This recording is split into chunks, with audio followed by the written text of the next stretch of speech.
Hi guys, this is Travis from Scroll Saw Goodies. Welcome back to another episode. We're continuing on our classroom series as we learn to use the program Inkscape to create scroll saw patterns. This time, this is going to be lesson number 6, and this time we're going to be learning about text. You may be wanting to use text to create word art, or at the very least, you should be signing your work. In fact, I'll throw this out anytime you intend to share your patterns, go ahead and sign your work with your name and even a year, because it's kind of nice to go back and look at your previous patterns and see how far you have come over the years. But always sign your work, because scrollers are very appreciative of pattern designers, and they like to give credit where credit is due. And since most scrollers are kind of pattern hoards, we just collect patterns whenever we could find them. Oftentimes we forget where we got a particular pattern or who even designed it. So if you sign your work, we'll know who to give credit to, and I think it's just a good practice all around. Okay, so we're going to learn how to use the text tool. Over here in the text or the toolbar, we can select our text tool. It looks like a little A, and I'm going to go ahead and click that, and you'll notice that our options bar gives us a lot more options, including font choice, font size, how we want to line up our fonts. We also have bold and italics, and we have horizontal and vertical text.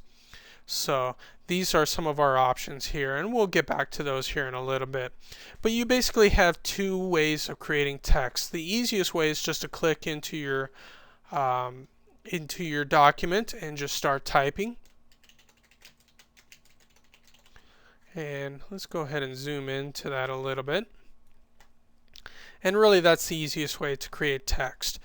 This text now is an object, which you could change sizes, or you could rotate, or you could even skew. So you have all your general manipulation tools at your hand to create to play around with this text, because this text really acts as an object. Okay, I'm going to go ahead and delete that. The next option you have is to actually create a text box. And a text box, just drag a little marquee and you create like a little box here. And a text box is more like a container that holds text. Now I have a little bit of text in my clipboard. I'm just going to go ahead and paste that. And basically, like I said, this is a container for text. Down here at the bottom of the text box, you'll see this little sizing node. Now with my text tool selected, I could change this text box, and you'll kind of see that the letters start filling in, or the words start filling in to fill that text box. Now you also notice, let me zoom out a little bit, that whatever is outside of the text box is hidden. So I could kind of pull that down, and you can kind of see that if the text box isn't large enough, it will hide your text. So just be aware of that some of your text can be hidden. So why would you want to use this tool? This tool is actually really handy when you're dealing with, like if you're designing brochures or any kind of literature where you want to have control over the columns. This makes it a real nice, easy way to control column width and make it fit exactly where you need it. You could also use this in patterns, that if you have some instructions on how to assemble a particular pattern, you could also use the text box. And it just gives you really nice control over the column width without actually having to go through your text and format it by hand. So most of the time we probably won't use it, but this does come up on occasion. So most of the time we're just going to go ahead and use our simple click in and type in our words and use that. So let's go ahead and enlarge this a little bit, and let's go ahead and start editing some text. In order to edit some text, just have your text tool selected, click in the middle of the text, and just go ahead and highlight the text that you want to change. You could change sizes over here, so I could change the size just as easy. I could also change the font. Let's go ahead and choose Comic Sans. Now you'll see that I'm trying to click this and it's just not cooperating. Now I have this program installed on 2 or 3 different computers, and I have this trouble an awful lot, and hopefully it will be fixed in future editions. But sometimes I just can't select my font. In order to do that, usually I end up working in this window up here. It's this T button up here. It allows me to select my font families and whatnot, and it just pops up like this nice little window here. And most of the stuff in here mimics the stuff that's up in the options bar here. So over here I have different font families.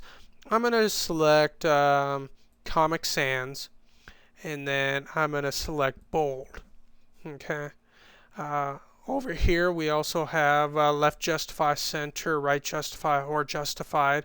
We could also make it horizontal text or vertical text, either way. I'm going to keep it horizontal at the time. And when you're done, just click apply and close the window, and your fonts that you chose apply to what you just created. And now I bet, now that I opened up that window, I bet I could choose another font just as easy. And sure enough, I can. So it's just a quirk of the program. Hopefully they'll have it fixed in future editions. But for right now, just know that there is that quirk. Okay, so let me talk a little bit about spacing real quick. Let me just type in my name real quick. And I'm going to talk about spacing between letters. Now, if you look at my name here, there's this really odd little space right here between the A and the V. And it's just the letters are properly spaced. I mean, if you figure the edge of the A and the edge of the V, they are within range. But it just looks a little odd just because they have this slope of the A and the slope of the V kind of come together to leave this really empty white space. And the way to control that is I'm going to go ahead and put my cursor between the A and the V, and I'm going to hold down the Alt key, and I'm going to use my left arrow. And this is called kerning, and basically what that's going to do is it's going to pull these letters together. Now likewise, I could click the right arrow to add space between them, and I can remove space all by kerning. And this is a good way to kind of clean up some letters, just to kind of get them to move in closer and have a little bit better control. You could also superscript it by also holding down the Alt key and pushing the up arrow, and that kind of pushes everything up. You could also subscript it by pushing the arrows down. So know that there are kerning options available when you're designing any kind of word art. I'm going to go ahead and delete that, and let's go ahead and focus our attention on this. Now the nice thing about text is I could come in here and I could just click, and I could change any one of these words to anything I want real simply just by selecting and typing in a new word. So that is really handy. But you don't really have a whole lot of control over your text other than choosing font, a little bit of kerning, sizing, and that's pretty much it. It would be really nice if we could take each one of those individual letters and move them around to wherever the heck we want. Now you could come in here and use your text tool and type in each letter one at a time, but that is incredibly clunky and time consuming, and you'll probably be here forever if you wanted to move those letters around. So there is a little bit easier way, but what you're going to end up doing, well, what we're going to actually try to do is take this text object, just exactly like we learned in the last lesson where we take the square and turn it into a path. We're going to take the text and turn it into a path.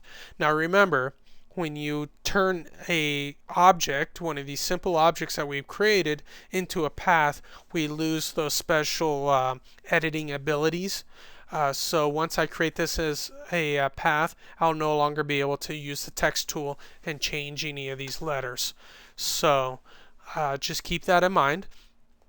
So I'm going to go ahead and select my text. I'm going to come up here to Path, Object to Path, and now I'll have better control over my letters. Now if I select the node editor, you can see I have all kinds of node editing options. So I could select, I don't know, let's go ahead and grab these nodes here off the R, and just kind of extend those down, and you can kind of start to see that I have a little bit more control over my design. So I could pull that out. Yeah, let's pull it all the way over here. That's kind of cool. Okay, so you could kind of see that now I have control over my my nodes, and I could shape them any which way I want.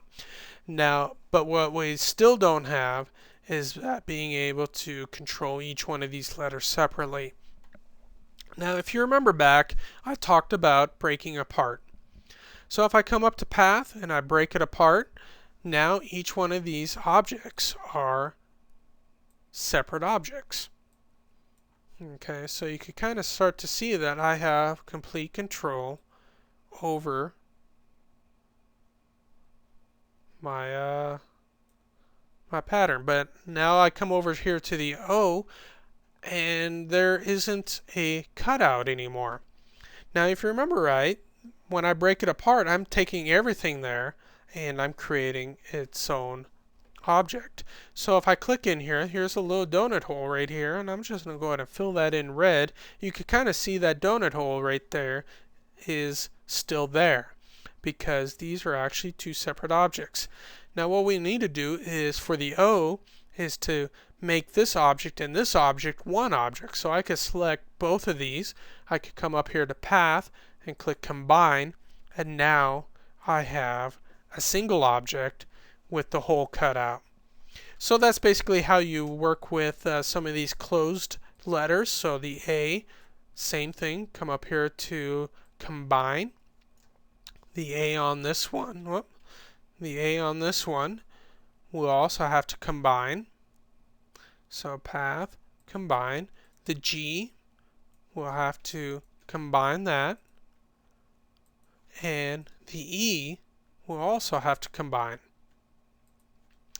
Now the I is also the same thing because you have the dot of the I that kind of floats out there in space. So we're going to have to move that or combine that as well. Now that might pose a problem because you might have this floating object, but we'll kind of cross that bridge when we get there. So we're going to go ahead and combine the I. And now you have complete control over how you want your pattern to be. So let's go ahead and so now you could just kind of come in here and start moving around individual letters like you've wanted to all along. I'm not going to spend a whole lot of time here. As you can see, remember the I that might pose a problem. We could come up here and we could go ahead and break that apart again and now just kind of deal with this individual I. Let's go ahead and do something like that. And then you got the L.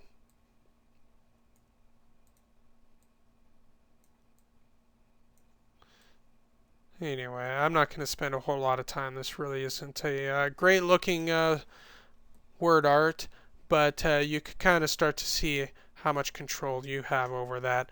And that really is the easiest way to work with that. And then once you have everything together, we could group them, and it works real nice. So let's go ahead and talk about one more option. I'm just going to kind of throw this out to you, and it's kind of fun to play with. So let's go ahead and type in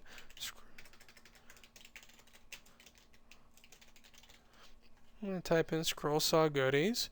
I'm going to go ahead and enlarge that. And what I'm going to do is I'm going to create a path. So I'm going to use the Bezier tool here. I'll just create a straight line, hit return because I only wanted a line. I'm not going to close up the shape. And I'm going to go ahead and make this into a curve. So let's go ahead and take a look at our Bezier handles.